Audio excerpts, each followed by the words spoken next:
Tuesday, May 2nd, 2017 here on the Patriots Beat podcast. On this episode, we break down the entire NFL draft, or at least the Patriots side of things. We're also very happy to welcome in Ethan Hammerman to help us break down this wonderful Patriots draft class. All that and more on this episode of the Patriots Beat podcast. This is Larry H. Russell speaking on behalf of the network, thanking you once again for downloading the Patriots Beat podcast here on CLNS Radio, the leading online provider of audio-video coverage for New England professional sports. Download the free CLNS Radio mobile app for your iPhone or Android for immediate and convenient access to all the content available on the CLNS Radio YouTube channel, podcasting network, and clnsradio.com. Now, on to another edition of Patriots Beat. Take it away, Harris. Hello, everybody, and welcome to this episode of the Patriots Beat podcast. I'm your host, Harris Rubenstein. You can find us on Facebook at facebook.com/CLNS fans, and you can go find us on Twitter at CLNS Radio. You can go find me at CLNS_Sportstein. What an awesome NFL draft. We had incredible atmosphere given to us by Philadelphia. Easily one of the coolest NFL draft locations that they've had ever, obviously, since I think they only started changing up a couple years ago, but the most highest attendance at an NFL draft ever, obviously, since it was outside. It was much easier to do that. Beautiful setting and a great draft to go along with it. So obviously, like I said, we'll break down the Patriots draft picks, all four, and then we'll talk about whether or not we can actually consider the people they traded for draft picks and why it's super weird that the Patriots Instagram account tweeted that out. But first things first, let's just kind of go through the draft as a whole. Why did the Bears draft Mitch Trubisky? Why did they do that? I don't get it. And now Mike Glennon is really angry. Why would you do that when you just gave him like $18 million guaranteed or something? It just I do not understand why they did that, what the rules were behind that. I disagree. I think it was dumb. I think it pissed off way too many people for it to actually be a good move. If he ends up being the best quarterback in the NFL, fine. If he ends up being a top 10 quarterback in the NFL, fine. I don't think he's going to end up being that good. But that's just me. But anyway, we talked about the first round of the draft last show. Let's talk about the real draft, the one that we all care about, and that is the New England Patriots draft. So let's go down round 1 to round 6, who exactly their picks were. I will include the players they acquired for said pick as we go. So without further ado, in round 1 at pick 32, traded to the New Orleans Saints for wide receiver Brandon Cooks. Round 2, they drafted or traded for the DN Coney Ealy from the Carolina Panthers. Round 3, their first actual draft pick, they took Derek Rivers, the DN out of Youngstown State. Also in round 3, they took an offensive tackle out of Troy named Antonio Garcia. Then in round 4, they took Dwayne Allen after they traded their 4th round pick to the Colts.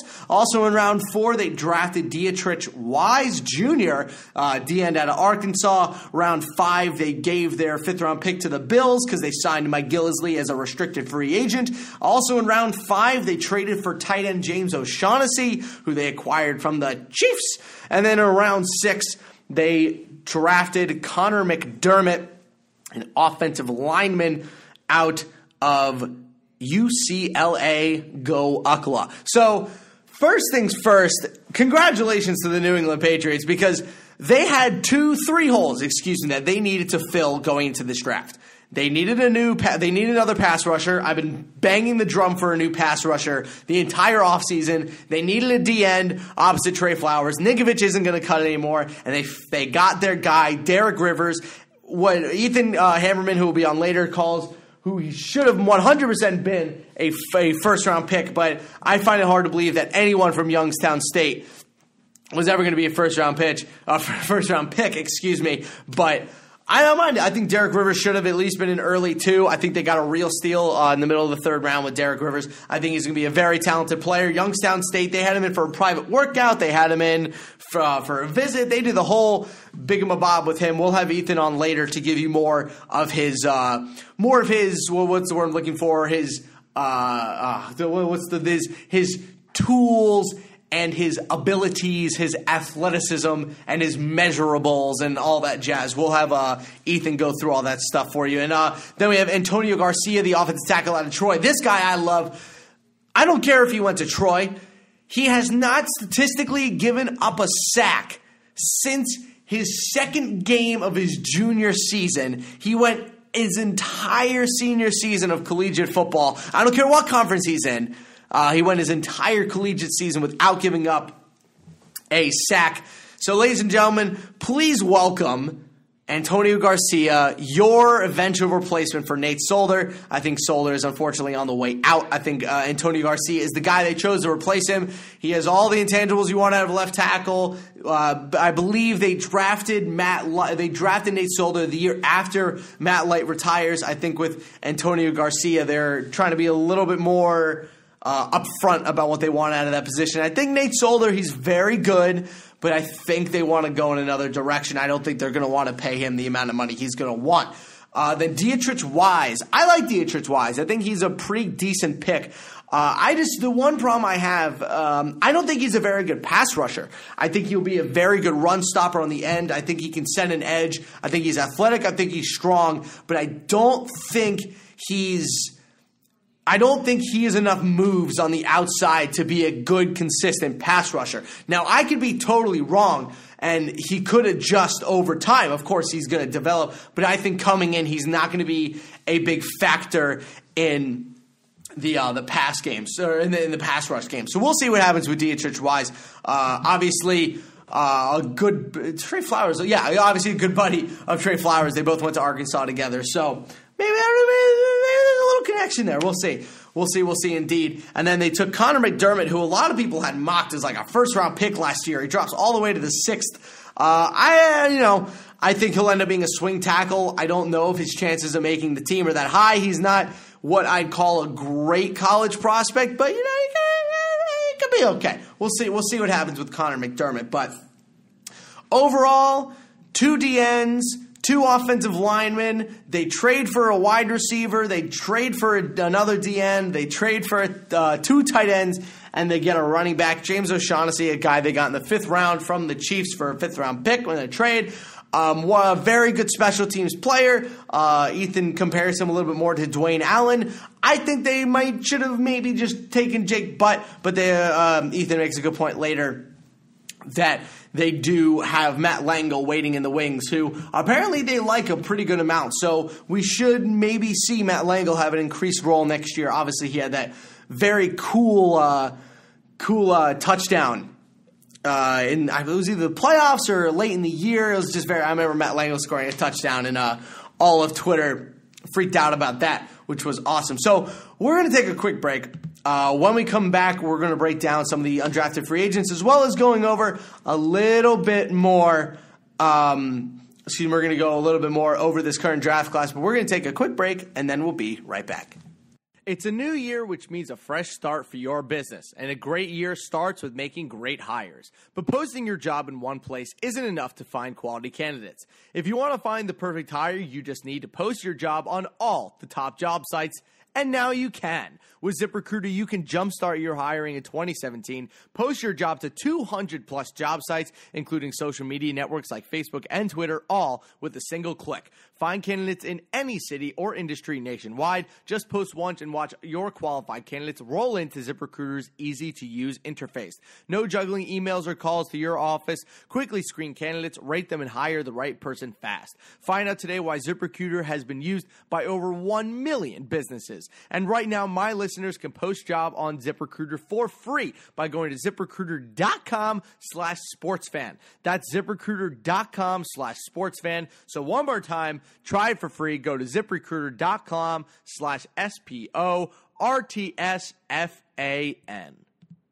All right, team, welcome back. So before we bring in Ethan Hammerman, we have him on for a good amount of time. I think he's on for about 20 minutes or so. We just ended up having a really nice conversation. We're going to talk about the undrafted free agents. I'll just give you my top two guys, or top three guys, I should say. So I love the fact that they brought in the two fraternal twins, the two Holiday guys. Obviously, they went to two different schools, but I just love that. How often do you get fraternal twins in a one sport, especially on the same team the same year? I know that there's twins. Both went to UCF. I believe Shaquille Griffin, who got drafted by the Seahawks this year, was one of them. But obviously now, one of the brothers stayed in college. But I love the Holiday brothers coming to the Pats. I think that's really, really cool. And then the other guy I wanted to talk about, Austin Carr. Austin Carr is a really interesting prospect. So Austin Carr was the Big Ten wide receiver of the year. He's specifically a slot guy. But guy catches a ton of passes. He does everything from a slot receiver position. He's small, he's quick, he's agile. I don't want to use the typical white wide receiver crappy comparisons, but he really does fit the mold pretty well. He's a very good wide receiver, has really, really good hands. So I think Austin Carr is a guy who is really going to make an impact on this team. I think he might make it, if not the practice squad. And then DJ Killings is another guy who they actually have given the most money to out of this undrafted free agent class. So DJ Killings at corner is another guy that you should definitely keep your eye out on, simply because if they're paying him that much money and he's an undrafted free agent, usually that means they want him to have a good chance of actually making the roster. So we will keep track of that, obviously, as the off season goes. So anyway, moving on to a couple of the guys that I wanted to talk about. So I wanted to talk a little bit more in depth about what Derek Rivers and what Wise are going to bring to the table. So to my forever sadness, they didn't draft a linebacker. They did sign Harvey Lange, who we have talked about multiple times on this show. I think Harvey Lange also has a really good chance of making the roster if there is a spot open for him. But I think that the picks of Derek Rivers and Dietrich Wise, along with Coney Ealy, signals the end of one of the great Patriots over the past, I want to say, 8 years. Rob Ninkovich, I believe his time with the Patriots is over. I'd be very surprised if he actually ends up making the team next year. I think they just have too much youth. They have too much length. They have too much athleticism at that position to warrant him. If he does make the team, it might be as their fourth or fifth rotational DN. But I think you could do a lot better stuff with that roster spot. I really don't know if he makes the team with all the linebackers that they currently have on the team, with a bunch of undrafted free agents, and with the 3 defensive ends they pick up in the draft. Clearly, they targeted a position in need, and I think that means that Rob Ninkovich's tenure with the Patriots is over. It's a little bit of a shame because obviously Rob Ninkovich has been one of the best Patriots over the past couple of years. So many clutch sacks, so many big-time plays for him. But unfortunately, I believe that his time with the New England Patriots is going to be up. So that'll be my prediction. Obviously, I'll keep going throughout the next couple of months with that prediction. I'll keep it on. So a couple show notes for you guys. So I'm not going to be here the week of May 9th. I believe Mike Alonji will be taking over the show.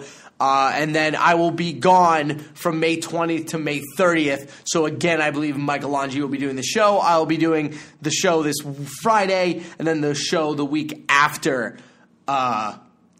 The week after I eventually graduate from college, which is crazy for me to say.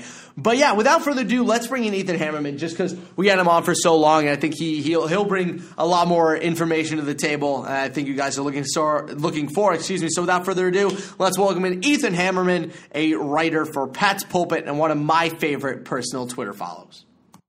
Not all ingredients are created equal. Fresh, high-quality ingredients make a real difference, so it's important to know where your food comes from. I know that me personally, when I was living in a college dorm, I used Blue Apron in order to get my fresh ingredients so that me and my roommate Jack could cook up some nice meals, maybe some fresh steaks, maybe some good chili, some quality stuff. And it's also a very fun holiday gift, so maybe for a nice Valentine's Day gift or a nice birthday gift coming up, I wouldn't give it to a girlfriend. Obviously, Blue Apron would be a little rough, but give it to a family member. Maybe they can get some high-quality ingredients in their life. For less than $10 per meal, Blue Apron delivers seasonal recipes along with pre-portioned ingredients to make delicious home-cooked meals. Blue Apron knows that when you cook with incredible ingredients, you make incredible meals, so they set the highest quality standards for their community of artisanal suppliers, family-run farms, fisheries, and ranchers. Whether it's Japanese ramen noodles, wild-caught Alaskan salmon, or heirloom tomatoes, Blue Apron is bringing you the best. So check out this week's menu. Get your first 3 meals free with free shipping. Go to blueapron.com/Patriots. You will love how good it feels and tastes to create incredible home-cooked meals with Blue Apron, so don't wait. That's blueapron.com/Patriots. Blue Apron, a better way to cook. Welcome back into Patriots Beat. It is now time for our featured guest segment. This week we are very happy to welcome in Ethan Hammerman. Hammer Time, my guy, is a writer for Pat's Pulpit. Has done a couple podcast things here and there, but definitely one of the better Patriots and overall NFL follows you can find on Twitter. Ethan, thank you for joining us tonight. Thanks for having me. It's great to be here. So, Ethan, we had what I thought was one of the most fun NFL drafts in years. Philadelphia was awesome. The first round was madness. The Patriots didn't have a pick till the third round. It was nuts. Give me your overall thoughts on what you thought of this year's draft.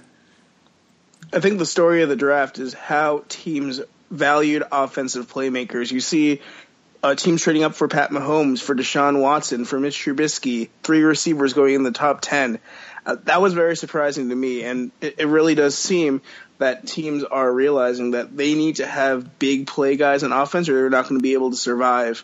It's not going to be sustainable for them to just try to grind out games. I do think that maybe it was interesting for me to see the Jaguars kind of buck that trend, getting a Leonard Fournette. I think they want to play a little bit more conservatively, a little bit more power-oriented, and I think it'll be fascinating to see how the trends in the league sort of go, because we definitely are seeing more of a spread-out trend. But it also wouldn't surprise me if some teams find a market inefficiency, find some running backs and powerful linemen and just run all over those guys. So interesting things for sure. You know, you mentioned all the skill guys in the first round. The one that obviously opened my eyes, besides Mitch Trubisky, and we won't get into that because the Bears are a mess, but that Corey Davis pick at 5 and then John Ross at 9, it kind of made you sit back and appreciate the fact that, and I mentioned this before, that the Patriots' first-round pick was basically Brandon Cooks. And if you look at the guys who went in the first round this year as offensive weapons, Brandon Cooks would probably be, the best or second-best wide receiver in this draft if he came out this year. So getting him at 32, obviously in theory, it ended up being a pretty good move. I 100% agree. And, I like Corey Davis. A lot of people have been criticizing that pick. I actually don't have too much of an issue with it. They did try to trade, and they couldn't, so they may as well take the guy they were going to take anyway if they had traded down. But I totally agree with you that Brandon Cooks is better than, I would say, any of the offensive weapons that were taken in the first round. I feel pretty safe saying that. And, you look at we'll start with the patch trades that they've made for the first round. First of all, let me just go on record by saying I think it's super weird that the Patriots Instagram account posted that picture of all the trades and basically considered all of their trades draft picks. I thought that was kind of strange, but they ended up getting really good value for those guys. Cooks in round 1, Coney Ealy in 2 is my only iffy one. Dwayne Allen as a 4th rounder, Gillislee is a 5, and then Shaughnessy again, who they traded during the draft. But that Coney Ealy deal, the more and more we go through this offseason, it continues to not sit right with me because that second-round pick would have been a great spot. This draft was so deep. It was really deep, but I think also they got a first-round talent at their first third-round pick and a high second-round talent with their second one. So I think the fact that it was deep made them feel like they could take a risk on Coney Ealy by just dropping down a couple of spots, and they ended up parlaying that other third-round pick into more picks. So I'm not a huge Coney Ealy fan at all, but I really don't have an issue with taking a slight discount in terms of draft placement in a really deep draft, as you said, to take a bite at that apple. Yeah, I was just waiting. Last year, you were just kind of waiting for Coney Ealy, because obviously he had that huge Super Bowl. You're just kind of waiting for him to do something, and he never really did anything. I mean, I have thoughts on Coney Ealy. I think that he was overhyped coming out of Missouri. I don't think he might not have been the third best defensive end on the team when he was at Missouri, but he does have some Super Bowl experience. He fits what the Patriots want to do.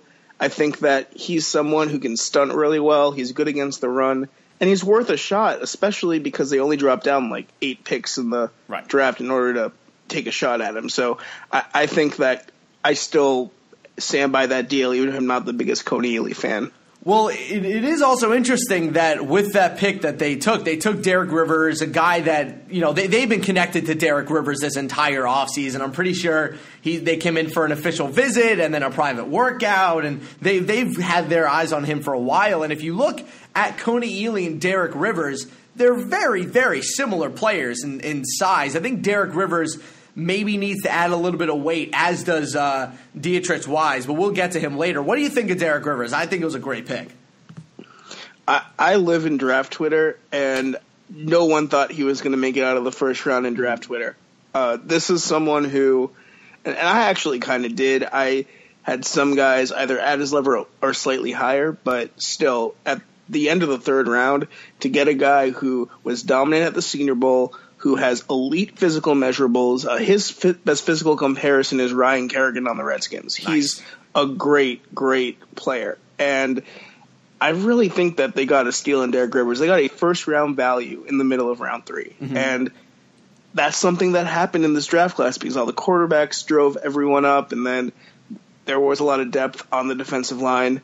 And I think that they just took that opportunity and ran with it. And Derek Rivers is someone to me who I think year one, he can immediately contribute as a pass rusher, and I hope that they get him on the field as much as possible because that man is a talented player. And if you look at how they kind of want to project out this defense, let's say in 2 years, let's say, obviously Alan Branch contract will be up, then you'll have Ninkovic's contract will be up. So their starting defensive line, obviously best case scenario, will be Trey Flowers, Malcolm Brown, Vincent Valentine, and then Derek Rivers on the other DM position. He matches up incredibly well with the kind of guys they usually draft. I remember I saw that his athletic measurables, his number one comp was Chandler Jones. Chandler Jones, actually, we talked about Dietrich Wise a second ago, and Chandler Jones is his number one physical comp if you look on Mock Draftable. So I think that that's sort of the role that Wise is going to be playing. Right. But 100% agreed. Rivers is someone who wins in bursts. He has really good hands. He's super quick off the line of scrimmage. And he's a really, really good player who the Patriots pretty much stole. There's a reason why all of the smart members of the draft media, Josh Norris, the Justice Piscatas, all of those people who really put in the work and do their research, there's a reason why everyone was so high on Derek Rivers. He's a really, really good player. And I think that I don't know if he's going to start necessarily, but at the very least he'll be a key rotational player on the line for his first 2 years. And speaking of Josh Norris, again, one of my big guys too. I'm a huge fan of his. And when the Patriots took Antonio Garcia, I'm pretty sure he just tweeted, "Oh my God, how did they get Antonio Garcia?" This guy hasn't given up a sack, according to him at least, since the beginning of his junior year. He said during his post-draft press conference that he doesn't remember the last time he gave up a sack. Now, whether you want to attribute that to him being really, really sick or him going to Troy is up to you, but clearly Dante Scarnecchia was like, I want this guy. This guy is insane. And he might just be their replacement for Solder in a couple of years. I think he will be. And granted, this class wasn't the best in terms of offensive tackles. I had Antonio Garcia as my 6th rated tackle, squarely within my top 60 players in this class. And he's someone who has really good footwork. He's really athletic. He profiles very positively with Ricky Wagner, who's the Ravens right tackle, or I think he was. I'm not even sure if he's on the Ravens anymore, but he profiles very similarly to some players who've done a really good job in the NFL. And he has really good feet, and he's someone who needs time because he isn't the most powerful blocker. Him or Connor McDermott, actually. They both are sort of cut from the same cord. But I definitely think that given the Garcia selection, Solder's time with the Patriots is probably not going to extend too much longer. And he's someone who I always think has kind of been underrated. He's a good left tackle. He gives up some pressures and gives us some sacks, but he's solid, and he does a good job. So it'll be sad to see him go, but Antonio Garcia has starter potential for sure. Isn't the last time they've drafted a tackle, the last couple times, they've kind of used that tackle while grooming him as a swing guy. They've obviously done it with Cameron Fleming the past couple of years. That was Marcus Cannon's entire career before they brought in Cameron Fleming. Is that Garcia? Does he step into that role? Because Cameron Fleming hasn't been that great as a swing guy so far his past couple of years. I think that it'll be really hard for him to make the team and not be in that role, but I also think he's less adept to it than Cameron Fleming or Marcus Cannon were. He's not a powerful run blocker, or at least not yet. And I would rather redshirt him this year and let him learn the position, learn the techniques, have Scarnecchia coach him up, than have him play too much as a third offensive tackle. I think he could do that role for sure. Maybe he could do it about as well as a Cannon or a Fleming could, but run blocking is not his strength. So he definitely needs more time to adjust there. So we'll get into Dietrich Wise here, and the one problem that I kind of have with him when I was watching over his tape, guy is crazy athletic, super long, he's all over the place. I think he needs an NFL weight room to put a little weight on just to get the strength up, but I'm a little worried about his pass rush in the NFL. I think he's going to be a pretty decent run stopper. I'm not saying he's Olivier Vernon, but Olivier Vernon is arguably the best run stopping D end in football, and I see a couple of flashes of that in Wise. Do you agree with that? Do you think he's a little bit more pass rusher? What do you think he projects to in the NFL? The Patriots are very good at taking ends who may not have the best bend, but are able to manufacture pass rush and pressures with length. Chandler Jones is someone who had a really good 10-yard split, not the best three-cone, but he was able to make so many plays just by having his long arms and being able to really be dynamic at the line of scrimmage. I think Wise is cut from the same cloth. Ely, I think, also is cut from the same cloth. And Wise is someone who played the same position that Trey Flowers played at Arkansas. He's cut from the same cloth. I hate to say it again, but he really is similar to Flowers, and I think that he could learn from him. They know each other very well. And I just think it was a very natural fit. I mean, Dietrich Wise is someone who people have been on for a while, and I think it was down to him and DeJuan Smoot, who went to the Jaguars in the third round. They wanted to get one of those flexible guys who could play a more stout stand-up edge but also kick inside. And Smoot went a little bit too early for them, but Wise is someone who is able to step in and I think really be a good player for them. Is Rob Ninkovich going to make the team? Because 3 new DNs coming in, along with Trey Flowers, solidifying himself as probably the best pass rusher on the whole team. Does Ninkovich make it as the 4th DN? Does he even make the team? I have him as a surprise cut to start the year. It wouldn't shock me because Lawrence Guy is there too. Right. And he's a good player. I guess we'll see. I think that Ninkovich ends up sneaking on, but it's definitely in the realm of possibility for him not to make it. So this is a really deep team, and that's part of the reason why I was fine with them not having as many picks this year. Agreed. There were not a lot of spots on this roster. This roster is really stacked. It's probably the best they've been since, I would say, 2008 in terms of filling all of the needs they have to fill. And you could argue in this draft, the only 2 needs they really had going in, well, the 3 needs they had going into this is that they needed another rotational pass rusher. They needed at least another backup tackle, just someone who can have a body. And then they definitely needed a 3rd tight end. And before we get to Connor McDermott, James O'Shaughnessy was kind of strange to me because you can take James O'Shaughnessy and take that trade, or you can just draft Jake Butt. I don't really. I guess James O'Shaughnessy. One of the great things about him is that he was probably the best. I don't know if you can say the best, but by statistics, he was the best special teams tight end in football. But Jake Butt, you can make an argument, if he was healthy, probably would have been, I don't know, the third best tight end in this class, maybe the fourth best tight end. It depends if you like Joku or Ingram over Butt. Why Shaughnessy? Why did they bring in this kind of random dude? He plays a different position than Butt. He's more of that move tight end, the Dwayne Allen type. I actually thought that the Patriots would take a tight end this year. I had mocked Adam Shaheen to them for a while. He went way too early for them, but he's the kind of player I thought that they would really like to get a closer look at. But they decided that they were happy with Matt Langle, who, to be fair, we haven't really seen that much of, and he did catch a touchdown in the playoffs, which was kind of cool. I believe that was in the playoffs. Maybe it was end of the season. But either way, they have Matt Langle. They want to give him a second chance. And O'Shaughnessy, as you said, he has a special teams value. He's a really dynamic player. And, yeah, I think that he's someone who they wanted to take a chance on, and they didn't see a fifth-round pick who they thought would be able to make as much of an impact as him, so they decided to take the chance. I thought it was so funny how leading up to the draft, all those weeks, you had so many people mocking all of these University of Michigan guys to the Patriots. I saw Jake Butt. I saw Glasgow. I saw Jabril Peppers. I saw someone mock Getty into them. No Michigan players. Not even close. Yeah, none at all. Zero.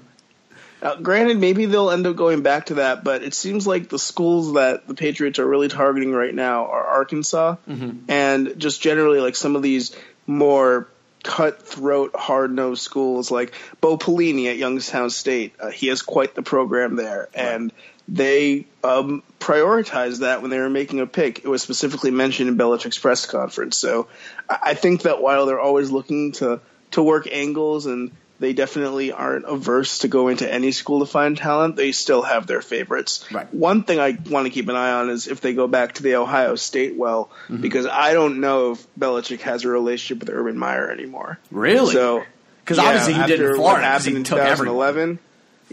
When he was at Florida, but that sort of bit him in the butt. Yeah, very true. Yeah, so in more ways than one. I don't know what their relationship is, but I don't know if you've noticed, he hasn't taken a lot of Ohio State guys since then. Very true. Very true. So the last guy that the Patriots obviously took was, I don't know if there's a single player in college football whose draft stock dropped more from preseason to the end of the season than Connor McDermott. I remember seeing dozens of mock drafts preseason having Connor McDermott being one of the 3 or 4 tackles being taken, maybe even in the first round. He was mocked to the Patriots in Todd McShay's preseason mock draft, and here he slides all the way to pick 211. What the heck happened to Connor McDermott? He's just not very strong. I mean, that's really what it came down to. And honestly, if you had told me before the season that he was being mocked in the first round, I would have told you were crazy, because that UCLA offensive line perpetually is just so bad. I think that they were the worst run-blocking team in the country this past year. I would not get behind round 1, but round 5 you have the traits. And something that was interesting, I was watching the Lance Zierlein analysis on NFL Now for most of the draft, and he really does not like the kind of offensive tackle that Connor McDermott is, who super athletic but isn't that strong, compared to someone who's less athletic but is really strong. And it just sort of shows you how styles really jump in terms of, I think we're seeing a new kind of tackle that teams like the Patriots are targeting, someone who is really athletic rather than someone who's super strong. And, you know, McDermott's the kind of player who wasn't well-rounded enough to go early in the draft, but in round 5, you just take the athletic guy and hope it works. Is this a problem that he just needs like an NFL weight room like Wise does? Or is he just at his core as a human being just not strong? I think he needs a weight room. I also think there's a chance that Jim Moore is not a very good coach. That's fair. That's very fair. And that's something that gets kind of underrated. I think there's a chance that Brian Kelly, for example, he had one good year where he won a lot of close games, but otherwise, what has he done? Right. I think there's a chance that some of these coaches, like a Brian Kelly, like a Jim Mora, the players, LSU, anyone in LSU's offense, the players leave these schools, they come to the NFL, and they just need training. They just need someone to help them because they were not shown the way in college. And, the other thing about UCLA, I mean, if the one thing my dad said was if Connor McDermott was so good, why did Josh Rosen get injured and have the worst season of his football career all the way back to middle school? Yeah, Josh Rosen is someone I need to watch more of, but the little I've watched of him, he hasn't been helped by his supporting cast, but I think he's a little bit overhyped, but we'll see. I think he's a guy that if he is a good season last year, I think he could be kind of like a good Derek Carr pick. I'm not saying he's going to be Derek Carr, but someone you can pick and like DeShone Kizer this year. He'd be a good early second-round pick that you can throw in there, train up for a year, and see how he does, but I don't know if he's a day one start in the NFL anymore. I mean, the one thing about this draft, though, is that other than Cleveland, who I think got very lucky and had some very fortunate circumstances, all three teams that took a quarterback in round one, they had to move up to get them. Right. And they gave up a lot of assets to move up. So we live in that economy now where people have to go up and get what they want. And, I mean, everyone says every year that next year's quarterback class is better. That's pretty much a perpetual saying. Right. I don't think next year's quarterback class is better than what we saw this year. Interesting. Especially at the top. I mean, you have Pat Mahomes, who I actually didn't even have a super high grade on, but his upside, he has the highest upside of any quarterback in the class for to sure. me. And then Deshaun Watson, I mean, national championship winner, someone who's really athletically talented. You have Mitch Trubisky, who I don't even think was that bad of a prospect. He's in a bad situation, but I like what I saw from him when I was watching tape, and he has a good arm. He's mobile. He played on a really good team this year. Mm-hmm. And then you have DeShone Kizer, who I actually think might be the best of all the prospects. I had it as my number one QB. All four of those guys to me are better than any of the guys who came out last year, and I have to watch more tape of the 2018 guys, but from what I saw to date, I think that they're all better than any of the guys next year too. Agreed. I think I agree with that too. It would be interesting what they I think Josh Allen, the kid from Wyoming, right? That's the one guy who I think might kind of blow up this year, but we'll see. The thing about him, though, is that he had a 56% completion percentage last year, and he lost his running back, two of his top receivers, and some of his better offensive linemen. That was a talented Wyoming team. Brian Hill is a good player. Chase Roulier, the center, was a good player. The Patriots signed the tight end, and then the receiver, Tanner Gentry, was also someone who was attached to the Patriots. I think he signed somewhere, too, and there might have been some other players as well. But, I mean, this is Kyle Bowler bad. This is a guy who could barely hit 56% completion, and he had a lot of NFL talent on that team. Fair. So we'll see how he does this year, but I'm not buying the Josh Allen hype yet. So we'll move on really quickly here, but before we let you go, I want to get your opinion on a couple of the UDFAs the Patriots brought in. Obviously, this is going to be one of their biggest classes ever. I'm pretty sure they brought in or have 21 open spots for undrafted free agents and veterans. They've picked out a lot, including the two fraternal twins, which I think is just awesome. But they finally brought in Harvey Lange, who apparently they would have taken to the first round last year, which is nuts. But who are a couple of UDFAs that you think might actually have a chance to make this football team?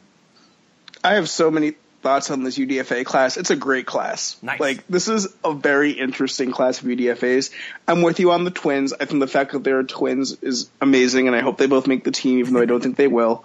Lange, I mean, I was watching more tape of him as we got closer to the draft, and he's someone who he's a missile. He plays really hard, and he reminds me a little bit of Jamie Collins. He's not as athletic as Collins, but he plays similarly. He can cover. He can blitz. I think he makes the team for sure. He seems like someone who is going to shine in practices. There are some really interesting guys here, like LaShawn Daniels from Iowa. That position's deep, but he is not a bad running back at all. Mm-hmm. And at the cornerback position, DJ Killings from Central Florida, he was given a pretty large bonus. Yeah, they give him a lot. Josh Augusta from Missouri, he's losing weight, but I'm shocked he didn't get drafted. It was said on a couple of shows that he was going to definitely be drafted in round 5, so that was a steal. And then you got the receiver Austin Carr, and I believe Jordan Westerkamp from Nebraska made the team as well. And those are two really, really good receiver prospects. They're both slot guys, but they get open, they are really productive, and they're underrated. So I think that they're both good players too. And then, I mean, I can go on the line as well because Max Rich from Harvard, he's an athletic freak. So didn't Austin Carr end up being correct me if I'm wrong, didn't he end up being Pro Football Focus's like #1 wide receiver in college football last year or something crazy? I know he was the Big Ten wide receiver of the year. How did that get drafted? Because he didn't test that well. He ran like a 4.6. Oh. And he's the kind of player who, and this is part of it also, like this Patriots class, and this is something that literally just interests me, but I love guys who have interests outside of football. Mm-hmm. And I mean, this Patriots UDFA class, like Adam Butler's, one of his like relatives is like a really, or was, I don't think she's alive anymore, but she was like one of the key figures of like child equality movements in the South during like the early 20th century. And then you have like Austin Carr, who's a composer, like he's a musician. Wow. He went to school for music theory. Corey Vereen from Tennessee, he's a computer science major. I mean, it's just a really interesting group of people who are all like, it's how the Patriots think. Like they get people who are interested in things other than football, which is sort of a turnoff for some teams, and somehow it works for them. So I think this is a great class. It wouldn't shock me if 2 or 3 of these guys make the team, but overall, I mean, they really did clean up this year for me. So last question before I let you go here, Ethan. Through all the undrafted free agents, we're not going to talk. No, we're not going to include the guys they traded for in this year, but the 4 draft picks and the undrafted free agents. Out of all of them, who do you think is going to end up actually having the longest career? Because if you go back and look at all the draft classes throughout times, it is always the weirdest people who have the longest careers, or just the highest drafted sometimes. Longest career is a good way to put it. I would say that Dietrich Wise would be my answer. Ooh. I think that he has the most sustainable game out of any of the players the Patriots drafted.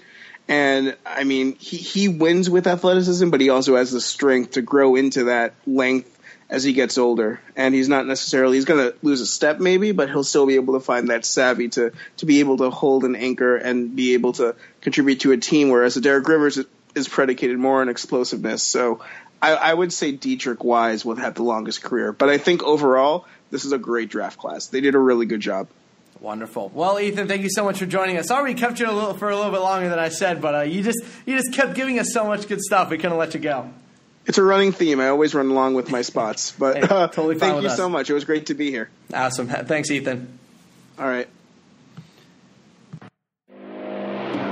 All right, team, that's going to do it for this week's Patriots Beat podcast. Please remember to give us a rating and review on iTunes and Stitcher. We'll be back with you guys this weekend to give you a little bit more updates on the team as a whole, and maybe we'll do an entire roster update while we're at it. But that's going to do it for me. Remember, you can find me at CLNS_SportsDean. I'd love to talk to you guys a little bit more on Twitter. Keep sending me puppy photos if you have them. And as always, enjoy your weeks, and we'll see you guys on Friday.